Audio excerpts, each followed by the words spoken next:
1절에서 3절 그리고 29절에서 35절의 말씀을 교독하겠습니다.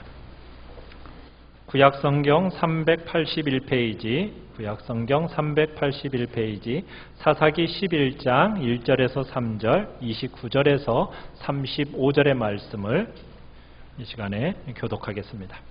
11장 1절 제가 먼저 읽습니다. 길르앗 사람 입다는 큰 용사였으니 기생이 길르앗에게서 낳은 아들이었고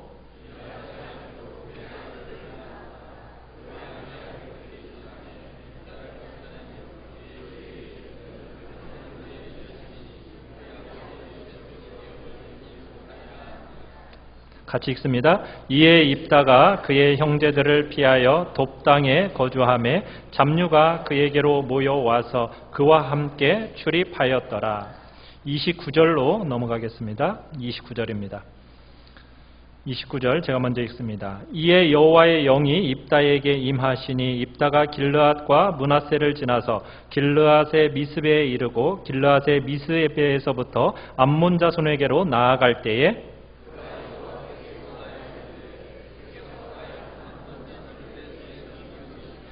내가 암몬 자손에게서 평안히 돌아올 때에 누구든지 내 집 문에서 나와서 나를 영접하는 그는 여호와께 돌릴 것이니 내가 그를 번제물로 드리겠나이다 하니라.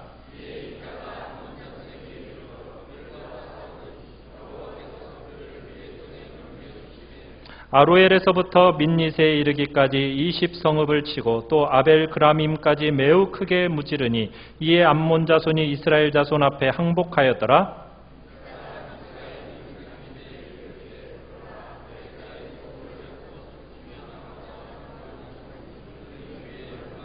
같이 읽습니다. 입다가 이를 보고 자기 옷을 찢으며 이르되 어찌할꼬 내 딸이여 너는 나를 참담하게 하는 자요 너는 나를 괴롭게 하는 자 중에 하나로다. 내가 여호와를 향하여 입을 열었으니 능히 돌이키지 못하리로다 하니.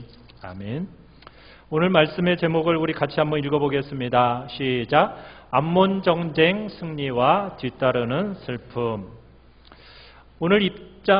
오늘 등장하는 인물은 입다입니다. 이 입다는 우리가 지금 보고 있었던 히브리서 11장에 등장하는 사사들 4명 중에 한 명입니다. 1절에 나오는 길르앗 사람 입다는 이라고 하면서 그를 어떻게 소개하고 있느냐면 큰 용사라고 부르고 있습니다. 그러니까 입다는 위대하고 훌륭한 인물이었습니다. 동시에 이 입다라는 인물에 대해서 우리가 얘기할 때 그는 이 서원을 통해서 비극적인 인물을 살았던 사람이 또한 입다입니다. 그러니까 입다는 훌륭한 인물이긴 하지만 동시에 가장 고통스럽고 비극적인 인물 중에 하나가 된다는 얘기입니다. 사랑하는 성도 여러분이 히브리서 11장의 인물들을 신앙의 인물들을 또 사사기에 나오는 인물들을 읽어나갈 때 성경을 읽어나갈 때 여러분들이 어떤 위인 전기처럼 읽어서는 안 됩니다. 성경은 그런 위인 전기가 아닙니다. 성경의 인물들을 대할 때 이 성경의 인물들은 우리와 똑같은 약점과 한계를 가지고 있는 사람들이라고 여러분들은 보면서 읽어야 됩니다.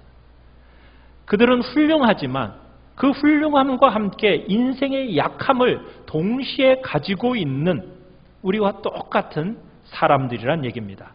그래서 여러분들이 성경의 어떤 인물을 너무 이상화시켜서도 안 됩니다. 마치 예수님 어떤 그 다음 수준처럼 사람들을 생각해서는 안 된다는 얘기입니다. 아무리 훌륭하고 아무리 탁월해 보여도 사람입니다. 그래서 그들을 볼 때 사랑하고 존경하고 그분들의 훌륭함을 고마워하고 즐거워하는 것 당연하지만 그러나 그들은 또한 우리와 똑같은 인생이라는 것, 사람이라는 것을 기억하며 읽으셔야 됩니다. 사람이 아닌 것처럼 너무 높이지 말아야 한다는 얘기입니다. 또 반대로 우리가 오늘 입다에서도 보겠지만 이런 훌륭한 인물이 실패하고 넘어지는 것을 보게 됩니다. 여러분 그때 그 사람을 너무 깔보거나 짓밟아서도 안 됩니다. 그 사람의 모습을 통해서 누구를 봐야 되는 겁니까? 우리 자신을 보는 겁니다. 우리를 돌아봐야 돼요. 그 모습 속에서 우리의 모습이 그려지고 있는 것을 봐야 되는 겁니다. 그러기에 우리가 사람 하나하나를 아끼고 보호하고 긍휼히 여길 줄 아는 사람에 대한 따뜻한 눈을 우리는 동시에 가져야 한다는 얘기입니다. 참 그런데 안타까운 것은 뭡니까? 우리 한국 사회를 한번 돌이켜 보십시오. 사람을 뜬금없이 굉장히 너무 심하게 높이는 경향이 있습니다. 그러다가 그런 사람이 한 허물이 드러납니다. 잘못이 드러납니다. 그러면 어떻게 하죠? 온갖 방식으로 다 짓밟아 버립니다. 마치 그런 사람이 없기라도 한 것처럼 참으로 우리 사회는 그렇게 짓밟는 경향이 있는 것을 보게 돼요. 사랑하는 성도 여러분, 우리 모두는 다 일정 정도 연약함을 갖고 살아가는 존재라는 것을 기억하시길 바랍니다. 허물이 드러나면 마음껏 비판하고 칼로 베는 그런 일이 없기를 바랍니다. 우리 한국 사회의 안타까운 모습이 뭐예요? 실패하고 허물이 드러나고 사랑이 가장 필요할 때, 보호받고 정말 곁에 서서 함께 지지해 줄 때 붙들어주는 따뜻함이 없는, 너무나도 없는 시대가 요즘 우리 한국 사회가 되어져 가고 있다는 것은 안타까운 모습입니다. 사람이 아무리 훌륭하고 탁월하더라도 여러분 그 사람에게도 연약함이 있기에 넘어질 수 있는 존재라는 것을 기억하고 보십시오. 그렇게 알고 사랑하십시오. 사람을 그렇기에 너무 불필요한 자리까지 높이지 마십시오. 우리는 그런 균형과 성숙함을 가지고 우리가 사람들을 볼 줄 알아야 됩니다. 오늘 우리가 입다를 바라보면서도 그런 모습을 보면서 그저 비난만 해서도 안 되고 입다를 통해서 여러분과 저 자신을 바라봐야 되는 겁니다. 자, 우리 말씀 요약의 1번을 주보에 나와 있는 말씀 요약의 1번을 우리 같이 한번 읽어보겠습니다. 시작. 입다 같은 인물을 지도자로 세우시는 은혜의 역사. 자, 1절을 보시면은 여러분 입다의 삶, 출생이 어떠한지를 우리에게 보여주고 있습니다. 자, 입다의 어머니가 누구입니까? 네, 기생입니다. 기생. 정부인도 아니고 첩도 아닙니다.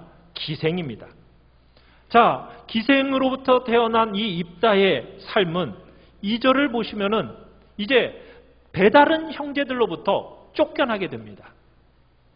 같은 집에 살 수가 없어요. 쫓겨나게 돼요. 그러면서 어디에 거하게 되었다고 얘기를 하고 있습니까? 3절에 보니까 도비라는 땅에 거하게 되었다고 얘기하고 있습니다. 그러니까 입다는 고향을 떠나서 이방 땅에 가서 살아야 하는, 어떻게 보면 출생도 불쌍하고요. 그리고 성장 과정도 불행한 그러한 삶을 거치는 것을 보게 됩니다. 자, 그러면서 돕당에 그가 갔을 때 3절에 보시면은 그의 주변에 모여드는 사람이 있습니다. 자, 어떤 사람이 모여들고 있습니까? 잡류들이 그에게 모였다라고 이야기하고 있습니다. 여러분, 이 잡류라고 번역되어 있는 이 단어는 어떤 도덕적으로 나쁜 불량배를 이야기하는 게 아니라 오늘 우리 사회에서 익숙한 표현으로 얘기하자면 사회적인 소수자, 약자 이런 표현입니다. 그러니까 이 잡류들은 어떻게 보면은 많은 것을 배우지 못했고 집안도 좋지 못하고 돈도 많지 않아서 의지할 곳이 없는, 그래서 사람들에게 인정받지 못하는 그런 사람들이 바로 잡류들입니다. 자기 고향에도 제대로 거할 수가 없어서 어떻게 보면 막연히 떠나서 유랑하는 무리들, 이 사람들을 잡류라고 얘기하고 있습니다. 약한 사람들이죠. 그들이 모여서 누구를 지도자로 삼았다고요? 입다를 지도자로 삼았습니다. 우리가 흔히 생각할 수 있는 입다는 홍길동과 같고 로빈훗과 같은 그런 인물이라고 여러분들이 생각하면 됩니다. 자, 그런데 그런 입다를 이제 길르앗의 장로들이 가가지고 암몬과의 이 전쟁 장관으로 초빙하게 됩니다. 자, 하나님께서 이제 입다를 이스라엘을 구원하시는 도구로 사용하고 있다는 얘기입니다. 여러분, 우리가 여기서 하나 눈여겨봐야 할 게 있습니다.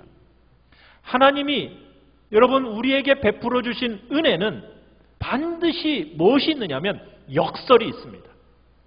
은혜의 역설입니다. 그러니까 입다처럼 어떻게 보면 출생조차도 원치 않는 불륜의 자식에다가 쫓겨나고 천대받고 멸시받았던 이 입다를 하나님이 어떻게 들어쓰셨습니까? 지도자로 세우셨다는 얘기입니다. 여기에 은혜의 역설이 있습니다. 우리가 살아가는 이 세상에 교회가 선포하고 복음이 선포하는 이 은혜 속에는 바로 이 은혜의 역설이 있습니다. 하나님의 특별한 질서가 있다는 얘기입니다. 우리가 사는 세상은 그러나 이 은혜의 역설을 가르치지 않습니다. 세상이 늘 가르치는 게 뭐죠? 이 땅에서 학벌이 있어야 된다고 얘기하죠. 가문, 돈, 능력, 신분이 있어야 된다고 얘기합니다. 왜? 결국은 그런 쪽에 줄을 서야만이 이 땅에서 살아남을 수 있다라고 우리는 배우고 자꾸 가르치고 있어요. 이 사회는 그렇게 만들어져 있습니다. 그런데요, 하나님은 이런 세상 속에서 무엇을 말씀하고 계신다고요? 은혜의 역설을 허락하시고 은혜의 역설을 가르치고 계십니다. 아무것도 없는 자들을 존귀케 하십니다. 실패하고 누구도 거들떠보지 않는 자들을 복된 생으로 축복하시는 하나님의 은혜가 있습니다. 천한 자인데도 불구하고 하나님이 존귀케 그들을 높이시는 하나님의 은혜의 역설이 있습니다. 사랑하는 성도 여러분, 우리가 성도로서 은혜를 받아서 이 은혜의 역설이 무엇인지를 알면은 여러분 이 땅을 어떻게 살아갈까요? 사람들을 다른 눈으로 대하게 됩니다. 은혜의 역설을 경험한 사람은 절대로 사람을 무시하지 않습니다. 천대하지 않습니다. 왜요? 은혜의 역설을 믿기 때문입니다. 하나님은 실패자 같은 사람을 어떻게 바꾸어 놓을 수 있는지 그거 아무도 모르는 거예요.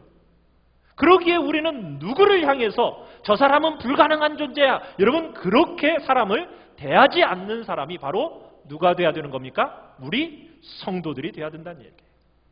우리 모두를 향해서 하나님은 끝없이 축복하고 기다리시는 분입니다. 창녀 같은 사람이라도, 세리 같은 사람이라도, 경쟁에서 도태된 사람, 돈이 없는 사람, 실패하는 그 사람 아무렇게나 대하지 않습니다. 왜요? 은혜가 그들을 빚어놓을 것을 믿기 때문입니다. 우리는 그런 은혜의 역설을 믿는 사람들입니다. 그러나 안타까운 것은 무엇입니까? 우리가 이 한국 사회를 한번 돌이켜보십시오. 이 사회는 정말 보편다수를 향한 분노와 억울함이 사회 구석구석에 깔려 있다라는 거 여러분 보고 있지 않습니까?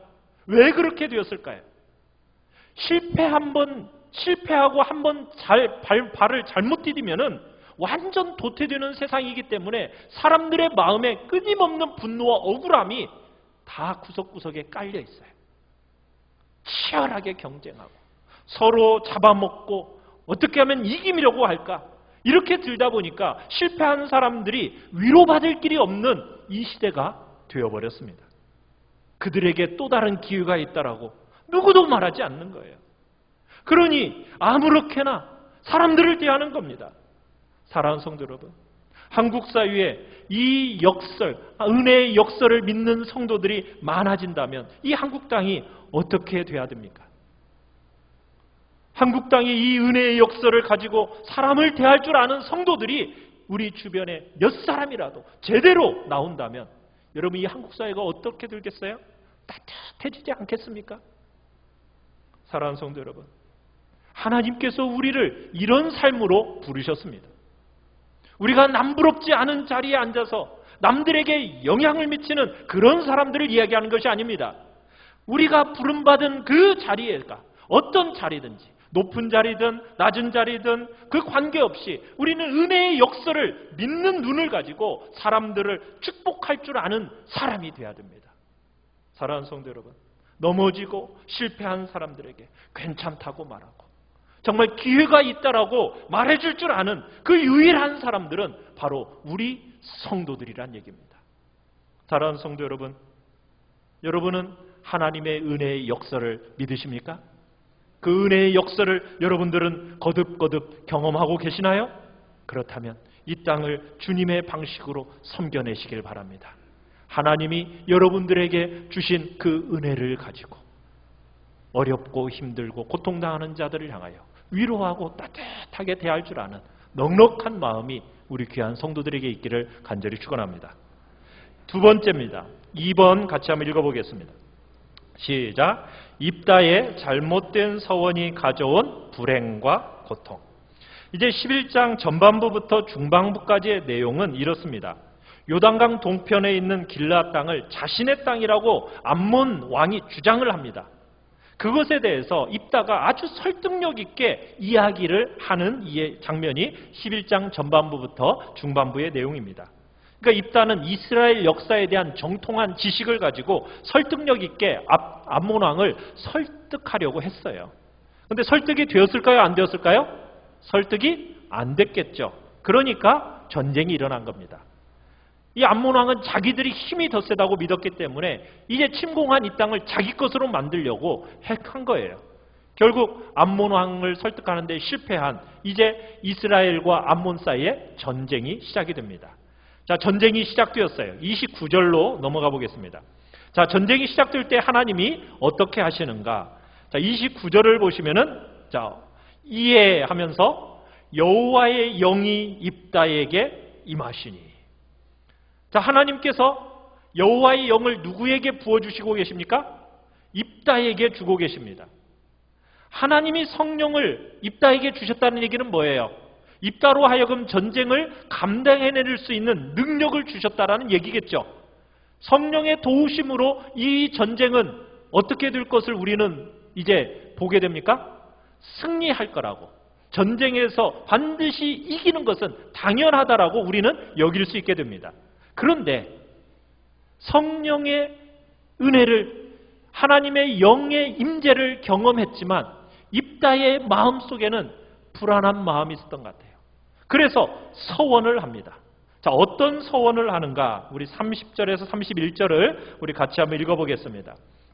시작. 그가 여호와께 서원하여 이르되 주께서 과연 암몬 자손을 내 손에 넘겨주시면 내가 암몬 자손에게서 평안히 돌아올 때에 누구든지 내 집 문에서 나와서 나를 영접하는 그는 여호와께 돌릴 것이니 내가 그를 번제물로 드리겠나이다 하니라.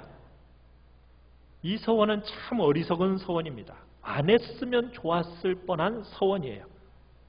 이 서원에는 기독교적인 색채가 전혀 없는 그런 서원입니다. 전쟁을 이기고 평안하게 돌아오면 어떻게 하겠다고요? 자기 집에서 자기를 제일 먼저 맞이하는 사람을 어떻게 하겠다고요? 번제물로 드리겠다는 얘기입니다. 입다가 그렇게 서원을 하고 이제 전쟁에 나갔습니다. 자, 전쟁의 결과는 어떻게 되었죠? 대승입니다. 33절을 한번 읽어보겠습니다. 33절입니다. 시작. 아로엘에서부터 민닛에 이르기까지 20성읍을 치고 또 아벨 그라밈까지 매우 크게 무찌르니 이에 암몬 자손이 이스라엘 앞에 항복하였더라. 여기 나오는 지명들은 참 낯선 이름들입니다. 우리가 성경에서 볼 때 여기에 딱 한 번 나오는데 학자들이 생각할 때 이 성읍, 이 지명은 암몬 땅의 지역 이름이라고 봅니다. 그러니 전쟁을 통해서 암몬 땅에 있는 그 지명들이 나오고 그 다음에 20성읍을 빼앗았다고 하는 걸 볼 때 이스라엘과의 이 암몬과의 전쟁은 어떤 전쟁이었다고 우리가 생각할 수 있습니까? 일방적이었다는 거죠. 이스라엘의 일방적으로 이긴 전쟁이었다는 것을 보게 됩니다. 대승을 거둔 겁니다. 자, 그렇게 전쟁을 다 이겼어요. 입다가 집으로 개선했습니다. 자, 그때 제일 먼저 입다를 맞이한 자가 누구입니까? 자, 우리 34절을 읽어보겠습니다. 시작. 입다가 미스바에 있는 자기 집에 이를 때 보라 그의 딸이 소고를 잡고 춤추며 나와서 영접하니 이는 그의 무남 동료라. 누가 제일 먼저 입다를 맞이했습니까? 그의 무남 동료 외딸. 그가 입다를 맞이했어요. 아들 하나 없습니다. 자식이라고는 이 딸 하나밖에 없어요. 그런데 이 딸이 입다를 맞이한 거예요. 그러니 입다의 마음이 어떻겠습니까? 입다가 35절에 뭐라고 얘기합니까? 같이 읽습니다. 시작. 입다가 이를 보고 자기 옷을 찢으며 이르되 어찌할꼬 내 딸이여 너는 나를 참담하게 하는 자요 너는 나를 괴롭게 하는 자 중에 하나로다. 내가 여호와를 향하여 입을 열었으니 능히 돌이키지 못하리라 하니. 전쟁의 기쁨도 잠시, 이 잘못된 서원으로 인해서 그 입다의 마음에 불행과 고통이 찾아오게 된 거예요. 여러분, 그런데 이 입다의 서원이 잘된 서원입니까? 잘못된 서원입니까? 잘못됐어요. 어떻게 잘못되었을까? 자, 1번 같이 한번 읽어볼까요? 자, 시작. 하나님과 흥정한 입다의 서원. 여러분, 입다의 서원을 우리가 어떤 눈으로 봐야 되는가? 여러분, 이 입다의 서원에는 기독교적인 색채가, 속성이 하나도 묻어있지 않습니다. 입다의 서원에서 제일 중요한 문제가 무엇일까? 여러분, 성경에 입다의 서원 이외에 여러 가지 서원이 나옵니다. 야곱의 서원도 나오고 한나의 서원도 나오고 그 위에 다른 서원들이 나와요. 자, 그 서원들의 전체적인 문맥의 흐름은 뭐냐면 입다의 서원과는 좀 다릅니다. 사뭇 달라요. 어떤 면에서 다르냐면 그런 서원들은 앞으로 다가올 일에 대한 서원에 대해서는 그 어떤 면에서 거의 비슷해요. 그렇지만 야곱이나 한나의 서원은 하나님이 베풀어 주실 은혜에 대한 감격을 가지고 은혜에 대한 감사한 마음을 가지고 내가 하나님께서 내게 베푸신 은혜를 잊어버리지 아니하고 그 하나님의 베푸신 은혜대로 살아갈 것을 기대하면서 서원을 합니다. 그런데 입다의 서원은 어떻습니까? 입다의 서원은 은혜를 바라보고 은혜를 기대하면서 감사를 잃어버리지 않기 위해서 서원을 하는 게 아닙니다. 입다가 지금 왜 서원을 하고 있습니까? 이유가 뭐예요? 전쟁에서 이겨야 돼요. 이겼으면 좋겠어요.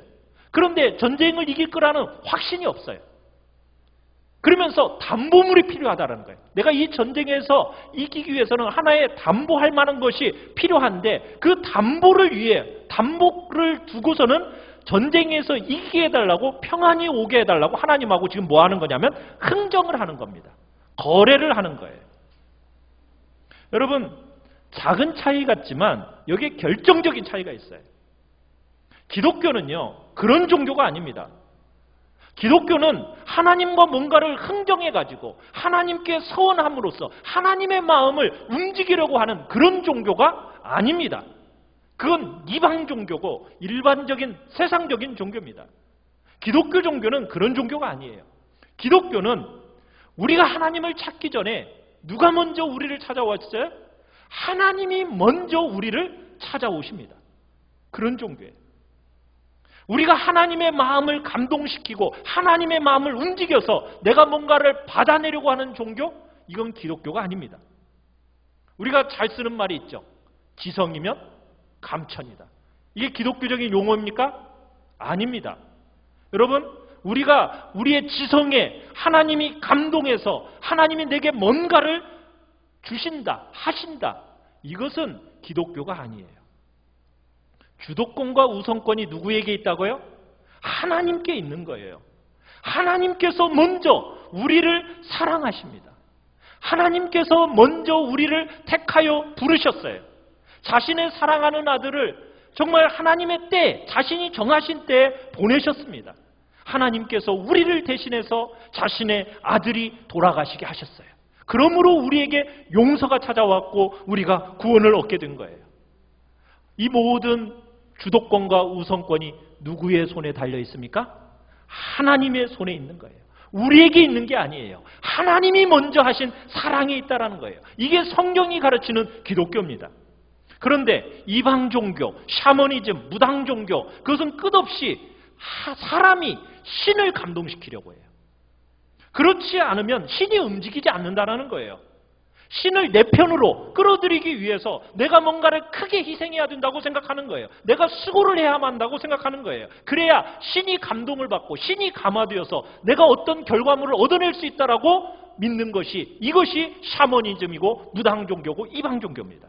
그건 세상 정신이에요. 기독교 정신이 아닙니다. 복음과 기독교는 언제나 하나님이 먼저 행하십니다. 그 하나님의 하신 일에 대해서 우리는 어떻게 반응하는 거예요? 감사와 감격으로 반응하는 거예요. 서원이라는 것도 그런 겁니다. 내가 받은 은혜에 감사와 감격을 가지고 그 감사와 감격을 내가 잃어버리지 않고 간직하며 살아가기 위해서 서원하는 거예요. 그 감사와 감격의 마음을 가지고 그 서원을 힘을 다해 지켜내려고 하는 것, 그것이 진정한 기독교의 서원이란 얘기입니다. 그런데 지금 입다가 하는 서원은 뭐예요? 담보되지 않은 전쟁으로부터 내가 승리를 하나님께로부터 담보받아낼 수 있는, 그 담보를 얻어낼 수 있는 방법, 이것으로 서원으로 삼고 있다는 얘기입니다. 완전히 이방정신이라고 할 수가 있는 거예요. 성도는요, 이런 식으로 서원하지 않습니다. 두 번째, 왜 잘못된 서원일까요? 2번 읽어볼까요? 시작. 다른 사람을 걸고 한 입다의 서원. 왜 또 다른 문제가 있느냐? 서원을 자기를 걸고 하지 않고 누구를 걸고 하고 있습니까? 다른 사람을 걸고 하고 있다는 거예요. 우리 한국교회에서도 그런 식으로 서원을 잘해요. 아니, 목사가 되시고 싶으면 직접 자기가 목사가 될 거죠. 왜 꼭 아들을 목사를 만들겠다고 그 옛날에 그렇게 하는지 몰라요. 그죠?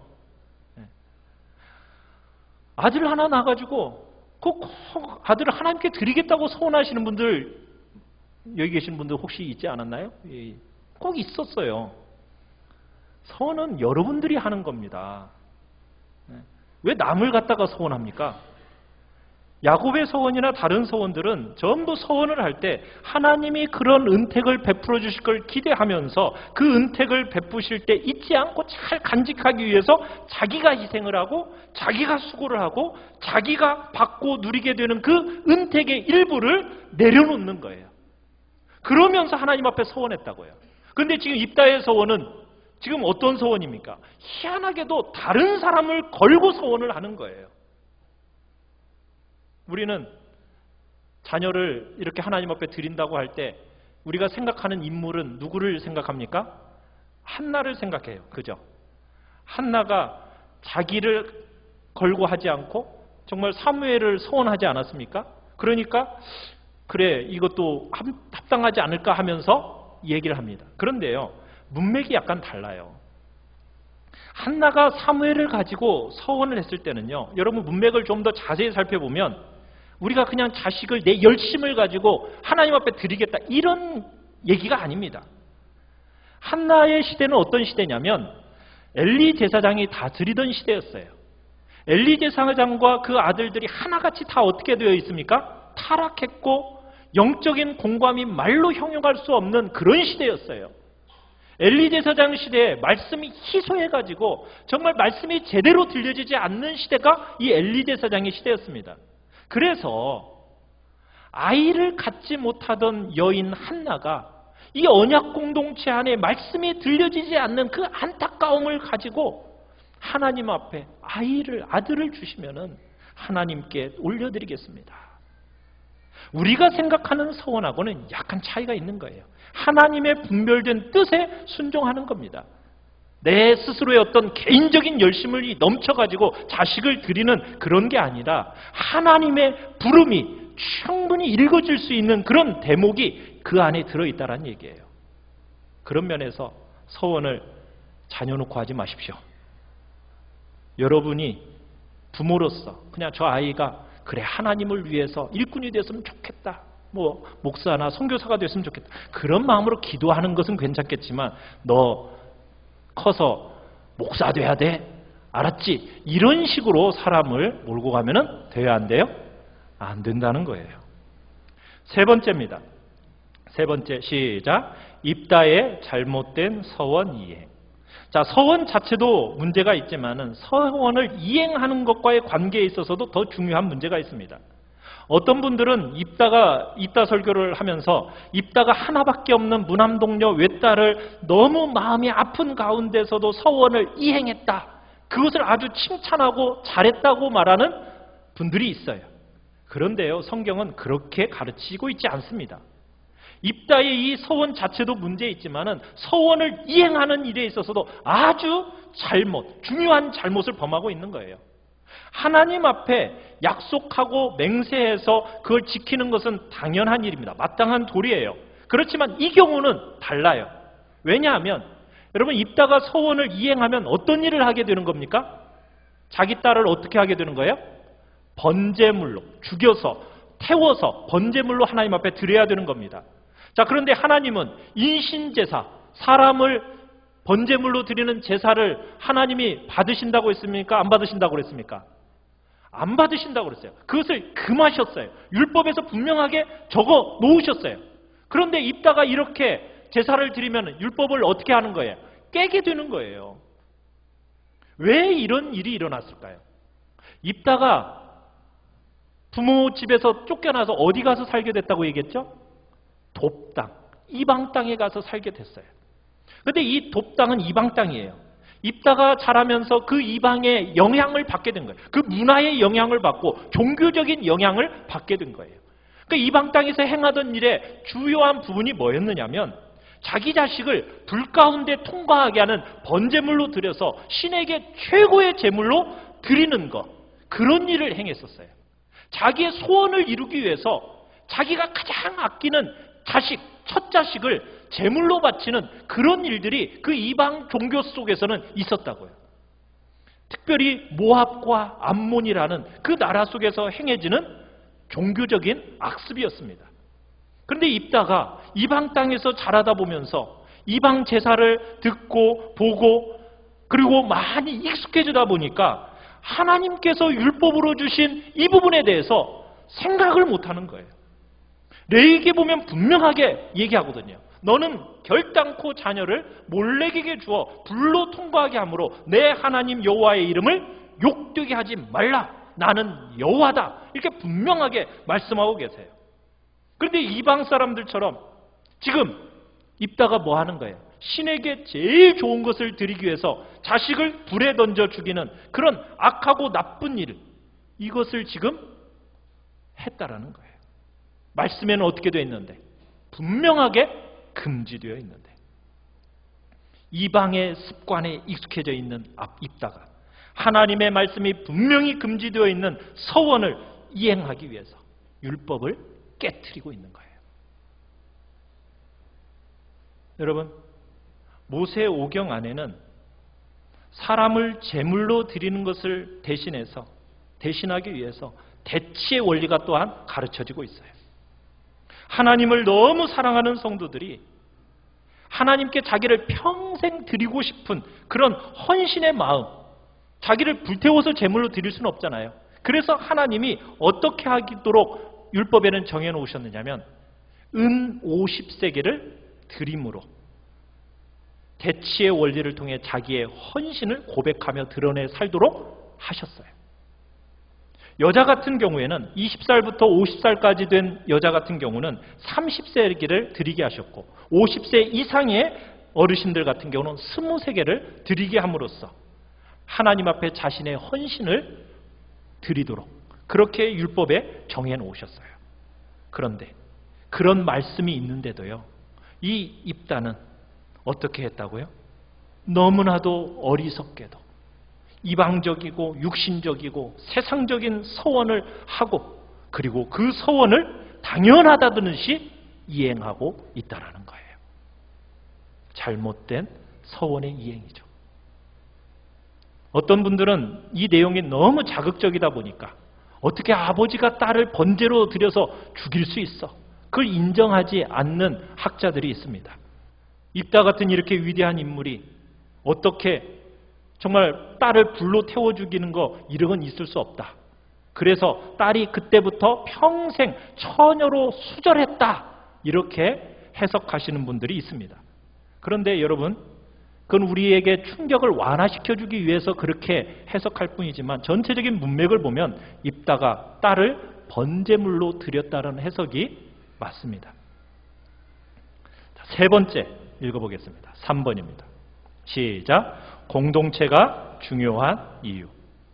자, 입다의 아픔은 딸을 번제물로 드렸다는 것에만 있는 게 아닙니다.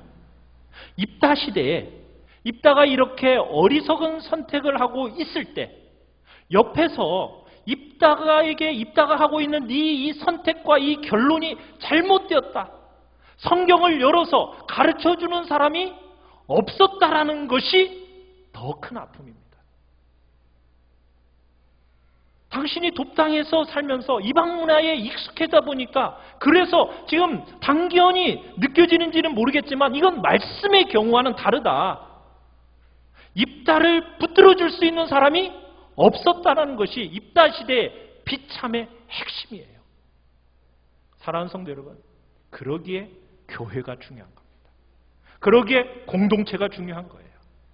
그저 모여서 예배만 드리는 게 아니라 서로를 붙들어주고 서로를 지지해주는 공동체가 중요하다는 겁니다. 결정적인 잘못을 범할 때 서로가 정말 조심하면서 성경을 열어서 그 사람을 붙들어주고 바르게 세워줄 수 있는 그 공동체, 그게 중요하다는 얘기입니다. 여러분, 신앙생활은 혼자 할 수 있는 게 아닙니다. 신앙생활은 함께 더불어 같이 자라고 같이 해나가는 그런 공동체로 우리는 부름을 받은 겁니다. 기독교 신앙은 어디 산속으로 들어가가지고 돛 닦듯이 혼자 하늘이 두 쪽 나는 경험을 하고 체험을 하고 그리고 살아가는 종교가 아닙니다. 기독교의 신앙은 공동체 안에서 형제 자매들 간에 서로 연합하고 함께 자라고 함께 서로를 붙들어내고 지지해주고 감당해주는 일들이 일어나야 정말 기독교다운 기독교, 복음이 가르치는 바른 신앙의 자리에 서게 되는 겁니다. 입다도 어리석지만 입다의 그 어리석음을 붙들어주고 보호해줄 수 있는 공동체가 다 무너져 있다는 것이 더 안타까운 일이에요. 사람이 각자의 소견에 옳은 대로 행하고 있는 입다의 시대, 이것이 이스라엘의 가장 큰 비극이요 아픔인 겁니다. 사랑하는 성도 여러분, 여러분은 귀한 지체들과 함께 더불어 신앙생활을 하고 계십니까? 그냥 혼자 성경 줄줄줄 읽고 외우고 그것이 믿음 좋은 게 아닙니다. 함께 더불으면서 서로 아끼고 서로를 격려하며 위로하고 서로 붙들어주면서 함께 자라가는 그 신앙생활의 중추는 바로 공동체 안에 있는 겁니다. 사랑하는 성도 여러분, 하나님 앞에 절대로 혼자 서 있지 아니하고 더불어 자라가고 사랑하는 지체들과 함께 서로 몸을 구성하는 복된 자리에 있기를 간절히 바랍니다. 연약할 때 위로하고 붙들어주고 지지해주는 그런 복된 공동체를 이루어가시기를 바랍니다. 교회다운 교회, 성도다운 성도가 되는 복이 우리 한누리 전원교회에 있기를 간절히 축원합니다. 우리 같이